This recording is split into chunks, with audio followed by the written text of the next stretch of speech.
Bem-vindos ao People First, um podcast que dá prioridade ao que mais importa nas organizações, as pessoas, o seu bem-estar e desenvolvimento. No episódio de hoje vamos falar do papel da cultura empresarial dentro de uma organização, a importância da identificação com a missão e valores da empresa, bem como o impacto positivo do sentimento de pertença. A nossa convidada de hoje é a Rita Pureza, Culture Designer da With Company. Já me vai explicar o que é uma Culture Designer, o que é isso. A Rita é apaixonada por trabalhar em contextos organizacionais. Depois do doutoramento em Psicologia Experimental, percebeu que o caminho que queria percorrer estava relacionado com a estrutura das organizações, a linguagem das empresas e os estímulos e os estilos de liderança envolvidos. Se isto for mentira, corrijo-me. Não, está tudo certo. Está tudo certo. Rita, muito obrigado por teres vindo aqui ao People First. Primeira pergunta, eu já tinha feito spoiler, na verdade, o que é isso então o que é que faz uma Culture Designer? Ok, então na verdade é isso, eu sou psicóloga de formação e comecei ao longo do meu percurso a trabalhar muito com diferentes organizações, também como técnica de recursos humanos, e comecei a apaixonar pelo tema da cultura e neste momento na With Company sou responsável por tudo o que são projetos e programas de transformação de cultura das organizações e portanto trabalhamos a partir da disciplina do design, do pensamento do design, para processos de transformação e daí agora eu ser uma espécie de designer, não sendo designer, mas é por aí. Portanto, psicóloga de formação, portanto, por mais 100 euros consigo ter aqui uma consulta, se calhar. Isto bem falado, se calhar, no final, se calhar, no sim. final, se calhar, ainda lá vamos. Hoje em dia, quando se fala muito das culturas empresariais, fala-se também de as tribos empresariais. O que é isso, que impacto tem nas organizações? E já agora, o que é que constitui a cultura de uma organização? Isso pode ser a seguir. Então, é isso. Eu, na verdade, prefiro o termo cultura a tribo, mas é esse sentimento de pertença, não é? Ou seja, nós sentimos que fazemos parte de um grupo e se pudermos sentir no local onde trabalhamos, melhor ainda, não é? Portanto, a ideia é que, na verdade, no sítio onde nós vivemos, a sociedade onde nos inserimos, tem uma cultura. Sempre que existem pessoas num grupo, há uma cultura que acontece espontaneamente e nas empresas não é diferente. Portanto, somos um grupo de pessoas que estamos todos os dias naquele sítio a partilhar opiniões, a partilhar experiências, a partilhar valores e, portanto, é daí que surge uma cultura organizacional. E o que pode acontecer, e acontece muito frequentemente, é quanto maior o número de pessoas dentro de uma organização, também vão surgindo pequenas culturas dentro da própria cultura organizacional, as chamadas subculturas. E que tem a ver com isso, com eu sentir-me mais pertencente a um determinado grupo, a um determinado departamento, por exemplo, dentro de uma organização, mas depois há aquilo que é mais geral a toda a organização, a todas as pessoas, que é a cultura dessa empresa. Isso não pode potenciar o criar quintas dentro da própria empresa ou potencia o vestir a camisola? Como é que se faz essa distinção? Então, na verdade, as quintas estão muito mais associadas a níveis hierárquicos, eu diria, do que propriamente à cultura. A cultura acontece sempre, é uma coisa que é orgânica e que, se for intencionalmente desenhada, melhor, mas ela vai sempre acontecer. Temos que também ter essa consciência de que, se nós não fizermos nada, vai haver uma cultura ali. Desde que haja pessoas que estão juntas, não é? Portanto, que partilham valores e a partir daí há uma cultura. Agora, a questão das subculturas é muito importante ter em consideração só pela questão de não acharmos que estamos a olhar para uma determinada direção, para uma determinada subcultura e achar que isso representa toda a organização. Há esse risco. Ou quando se trabalha só dentro de um determinado departamento ou de uma determinada quinta, se quisermos, e acharmos que todo o ecossistema é exatamente igual e é replicável. Pode não ser. A administração estar no escritório e achar que depois lá em baixo é tudo igual. Exatamente. Sim. E esse é o teu papel? É fazer essa ligação ou fazer quase a obrigatoriedade dessa cultura ser transversal a toda a empresa? Sim, então, o meu papel prende-se muito com fazer primeiro um diagnóstico, entender como é que a cultura está no momento em que há uma solicitação de algum cliente, em que nós entramos para a organização e de repente fazemos parte da organização, ou seja, há um bocadinho esse papel quase de estarmos ali como És um insider. Exatamente. Vais à administração dizer, eles andam todos nus lá em baixo, é suposto. Exatamente. Não sei se vocês, pronto, está tudo nu lá em baixo. Eu só vou dizer o que eu vejo. Não vais vou... fazer queixinha. Exatamente. Isso é uma lógica de melhoramento interno, ou seja, ou é algo que deve passar para fora? Eu, enquanto cliente, devo sentir isso, ou é algo que só... o teu trabalho limita-se ao espaço físico de trabalho das pessoas? Essa é uma questão ótima e muito importante, que é minha. Parabéns. Não, mas é isso. A ideia é sempre que a cultura interna não seja diferente daquilo que é comunicado para fora. Ou seja, quando falamos de marca e de branding, todas as mensagens que são passadas para fora, para um cliente, devem ter o seu reflexo dentro e vice-versa. Ou seja, de repente termos culturas que são completamente dispares daquilo que são os posicionamentos estratégicos de uma organização, por exemplo, é uma coisa que é completamente desalinhada e que alguém que está de fora, que é um cliente, se perceber essa diferença, provavelmente não vai confiar tanto na empresa. E por outro lado, temos sempre que pensar também que quem está de fora pode ser uma potencial pessoa que vai ser recrutada para aquela organização e, portanto, essas mensagens que passam para fora também são super importantes para nós percebermos se queremos algum dia fazer parte daquela organização, porque aquilo que ouvimos dizer da sua cultura e da mensagem que passa para fora da marca, por exemplo, estão alinhados com aquilo que eu acredito enquanto pessoa, não é? Portanto... Há aquele exemplo da Ellen DeGeneres, do talk show americano, que passava uma imagem de simpatia para com os convidados e depois de repente vieram cá para fora esses alegados maus tratos até aos colegas e aos colaboradores abaixo na hierarquia. E tu potencias essa, achas que...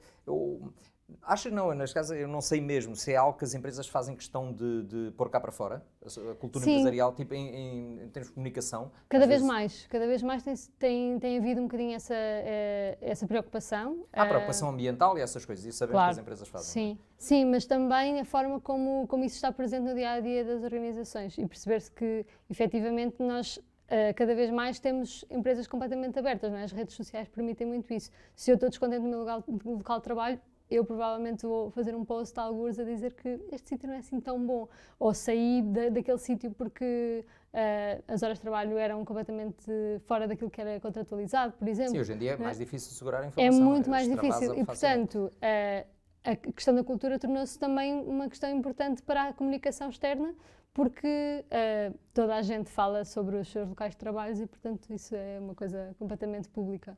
E que impacto é que isso tem, essa visão, valores e cultura de uma organização? Quer dizer, tens de dizer muito, porque senão estás a tirar valor ao teu trabalho, não é? Exato. Sim, não, mas é mesmo importante e eu acho que há uma questão mais importante do que definir os valores, é que eles têm que ser mais do que apenas palavras bonitas que estão escritas na parede, não é? Ou seja, têm que ter efetivamente um significado e é importante que sejam quase... critérios ou filtros para as tomadas de decisão, ou seja, se eu tenho um determinado valor e se eu quero cultivar esse valor internamente e externamente, então as decisões que eu vou tomar a nível estratégico para a organização devem estar alinhadas com esses valores, portanto, deixam de ser só coisas bonitas e que estão ali escritas e que ficam muito bonitas num relatório de sustentabilidade, claro, mas serem efetivamente postas em prática e alinhadas para todas as pessoas. E quem é que são os responsáveis? Porque isto parece-me que seja algo recente, não é? Não é uma coisa que venha de há 20 anos, não é? É uma coisa que nasceu há pouco tempo. Não, na verdade é isso, a cultura organizacional sempre existiu. Sim, eu digo esta preocupação em ter pessoas como tu, sim, portanto, tudo isto parece-me algo recente. É mais recente, sim. E os responsáveis por criar essa cultura passa por ti, passa pela administração, passa por equipas? Então, na verdade, os responsáveis pela cultura são todas as pessoas que fazem parte de uma organização. Todas as pessoas, todos os dias, quando escolhem a hora que mandam um e-mail, escolhem quem vão pôr em CC num determinado e-mail, como é que eu falo com o meu colega do lado, se eu ajudo, se eu paro o meu trabalho para ajudar os outros, todas essas coisas, todas essas pequenas ações formam uma cultura. E, portanto, todas as pessoas em qualquer organização em que pertençam são diretamente responsáveis pelo seu desenho e pela sua ação. Perdeste aqui uma oportunidade de te autoelogiar, não sei se percebeste. Eu percebi, mas eu lido bem com isso. Mas se contratar. Mas a verdade por isso é que eu dizia, culturas que são intencionalmente desenhadas são melhores, no sentido em que há vários estudos que indicam que há um sentimento de pertença que é maior, há um alinhamento entre valores individuais e valores da organização que é promovido, e há um trabalho muito mais coletivo com uma direção específica. Ou seja, daí a importância de se definir uma visão desde o início do processo, em que, ok, nós sabemos que aquela é a visão para a nossa cultura, então nós vamos ter que fazer um longo trabalho para alcançar e também perceber que isso são processos que demoram, essas transformações não acontecem de um dia para o outro. Agora, amanhã vamos ter uma cultura super colaborativa e de repente muda tudo. Não vai acontecer. Portanto, são processos que demoram tempo e que, obviamente, no nosso caso, é tentarmos efetivamente ajudar ao máximo as organizações a terem culturas que sejam mais saudáveis e mais alinhadas com aquilo que são os objetivos, a visão, a missão, etc. E isso é algo que impacta já, por exemplo, no recrutamento? Quando essa organização Claro. que definiu um caminho faz o recrutamento, já está. Isso também já é uma linha que entra nessa conversa de recrutamento? Claro, sim. Desde o primeiro momento em que começamos a comunicar isso para fora, e lá está, sabermos que quem está fora podem ser sempre potenciais pessoas que queiram vir trabalhar connosco. Portanto, aí começa logo. E depois o próprio processo de recrutamento deve ser um processo que deve estar totalmente alinhado com a cultura que se vive dentro da organização, que é para não haver falsas expectativas, Claro. não é? Ou seja, de repente o processo de recrutamento é todo maravilhoso, conta-nos histórias incríveis e depois no primeiro dia somos confrontados com uma realidade que se calhar não é bem assim. Ou vice-versa, a pessoa Ou mentiu e vice-versa. chegou lá e afinal Exatamente. era de Viana do Castelo e não podia trabalhar no Algarve. Não é? Exato. E isto, imaginemos que uma organização, ou seja, é um trabalho concluído, uma organização atingiu, conseguiste implementar, estabelecer todos o que definiram para essa cultura. E agora o que é que se faz? É um trabalho estagnado, evolui, em constante mutação, ou pronto, olha, está feito, vou passar à próxima? Sim, então, cultura, na verdade, é um sistema que está sempre em movimento. Eu diria que é muito difícil nós chegarmos a um ponto limite em que dizemos agora está feito, o nosso trabalho está feito, agora saímos. E a cultura vai se manter assim. Isso é provavelmente muito utópico. O que acontece é que há um trabalho permanente de manutenção dessa cultura, também percebendo que cada vez que entra uma pessoa nova, cada vez que sai uma pessoa, cada vez que uma nova equipa se junta, um novo projeto surge, estas ligações vão criar uma cultura orgânica e, portanto, a cultura está sempre em constante construção e por isso deve estar sempre constantemente a ser cuidada e a ser desenhada. Como uma planta. Como uma planta. Que bonito que este momento foi. É verdade. E que importância, isso é diretamente ligado ao negócio ou não? É-te cobrado isso? Ou seja, nós fomos por este caminho, Sim. não é? Que a senhora disse que funcionava muito bem, mas na verdade depois, e agora afinal temos que ir para ali. Cobram-te isso ou não? Não, sim, claro. Eu acho que cada vez mais a cultura tem que estar totalmente alinhada com o negócio. E tem que se sentar à mesa, ou seja, quando há decisões estratégicas, quando há novos posicionamentos que são criados até por circunstâncias externas à organização, uma pandemia, uma guerra, etc., vai obrigar as organizações a posicionar-se de uma nova forma e a cultura tem que estar sentada à mesa nessas decisões, porque isso vai ter um impacto para as pessoas internamente e, portanto, é super importante que cada vez mais cultura, negócio, marca estejam alinhados e se sentem à mesa das negociações, digamos assim, para decidir qual é que é a missão, qual é que é a visão. E em contexto PR ou não? Tipo, a empresa teve um problema, aconteceu uma coisa qualquer e agora precisamos de afinar a cultura empresarial porque o nome da empresa não ficou tão bem no mercado. Funciona também nessa lógica? Pode funcionar, ou seja, muitas vezes são circunstâncias completamente fora da organização que implicam um movimento às vezes um bocadinho mais rápido. Na verdade, diz, por exemplo, que a pandemia fez evoluir muito mais as organizações, muito mais rapidamente de qualquer decisão de qualquer CEO no mundo. Portanto, efetivamente, vimos-nos todos muito obrigados a ter que agir muito rapidamente e mudar a forma como trabalhávamos internamente, criar outras formas de ligação entre as pessoas, perceber como é que o remote impactou até o próprio bem-estar de cada uma das pessoas e, portanto, há aqui, efetivamente, um compromisso de agora vamos ter que ir todos e vai ter que ir tudo junto e a cultura não pode ficar para trás, antes pelo contrário. Sim. Aliás, este estúdio onde estamos nasceu da pandemia, portanto, estaríamos a gravar isto na rua se não fosse a pandemia. Olha, e quando é necessário inovar, tu sentes a cultura empresarial muitas vezes choca com essa inércia empresarial, não é? Pode haver, ou seja, tu podes querer implementar uma coisa, mas há esse entrave da própria organização ou não? Sim, pode haver. Ou seja, se efetivamente inovação não for algo que está presente na cultura da organização, pode ser um entrave. Aí a melhor forma será identificar até equipas ou grupos de pessoas que tenham já um bocadinho essa predisposição e haver todo um trabalho de formação, de incentivo, de comunicação até, para promover um bocadinho essa forma de estar e a partir desse exemplo, quase um protótipo dentro da organização, estamos a criar ali uma mini cultura para explicar às pessoas que aquilo funciona. E mostrar os resultados, mostrar como é que a coisa evolui e a partir daí envolver outras pessoas, começar a envolver outras áreas da organização e fazer a coisa crescer. E definem-se limites, há uma espécie de compliance, tipo, olha, esta é a barreira, portanto é até aqui que vamos.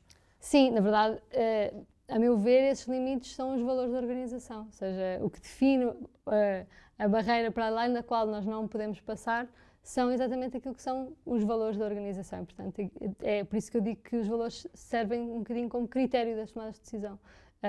Se há algo que é completamente disparo daquele valor, das duas uma, ou temos que mudar os valores, porque pode acontecer, os valores não são estanques, não se definem uma vez e ficam para toda a vida da organização, podem evoluir constantemente. Como o mercado, não é? Claro, exatamente. Ou então, essa decisão não entra, se calhar, para aquela organização, não faz sentido, portanto tem que se pensar numa outra coisa que esteja mais alinhada. A organização, quando se fala de organização, há intrinsecamente a ligação à liderança. Liderar pelo exemplo é também uma das premissas da cultura empresarial, não? Sim, na verdade, a questão da liderança é muito importante até para todos os processos de transformação de cultura. Se a liderança não está alinhada com esses princípios, se não está alinhada com essa cultura, muito dificilmente, ainda mais em culturas que sejam mais hierarquizadas, torna-se muito mais difícil esse movimento. Se já é um processo que demora tempo, porque estamos a falar de mudança de comportamentos, mudança de atitudes, mudança de mindset, se a liderança não estiver no mesmo barco, se não estiver alinhada, muito dificilmente vamos conseguir os resultados que queremos. E há diferentes tipos de cultura empresarial? Não? Ou seja, está definido e consegue-se avaliar a mais eficiente, a menos eficiente, ou é relativo? Sim, então há muitos tipos, há muitos estudos que definem vários tipos, mas a verdade é que eu diria que além de culturas tóxicas, que existem, obviamente, claro, mas assumindo que não estamos a falar desse tipo de culturas, eu diria que não há culturas melhores do que outras. As mais eficientes funcionam melhor. Sim, que outras. E também dependem muito da pessoa, ou seja, se calhar num determinado momento da minha vida preciso de muito mais estrutura, preciso de mais regras, preciso de processos mais definidos, etc. Então, se calhar preciso de ir para uma cultura onde as coisas sejam muito mais processualizadas.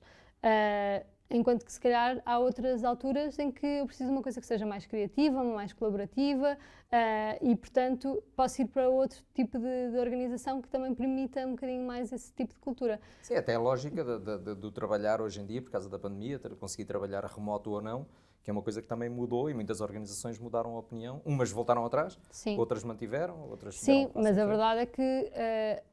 isso também se tornou efetivamente um critério para as pessoas, não é? Houve de repente aqui um tsunami de pessoas a escolher organizações e a mudar de organização, que é visível no mundo inteiro.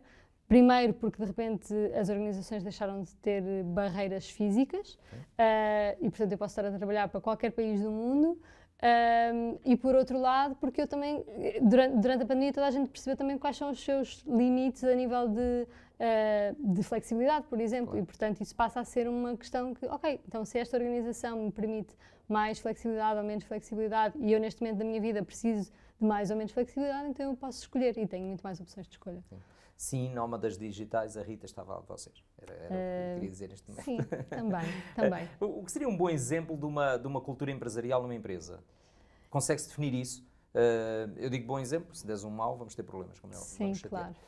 Um bom exemplo. Eu acho que o exemplo para mim é, por exemplo, a Patagónia, que foi muito falada agora por questões ambientais e que lá está, que tem esse alinhamento muito bem estabelecido entre aquilo que comunica para fora e aquilo que acontece internamente, em que a preocupação ambiental é completamente transparente, define todas as decisões de negócio, de marca e de cultura E, portanto, nesse sentido, eu acho que é um excelente exemplo, mas lá está. O que é um bom exemplo depende muito também daquilo que nós consideramos para nós uma boa cultura para a nossa forma de trabalhar. Em última instância, um bom exemplo é um exemplo que funciona, não é? Portanto, sim, se a Patagónia exatamente. funciona.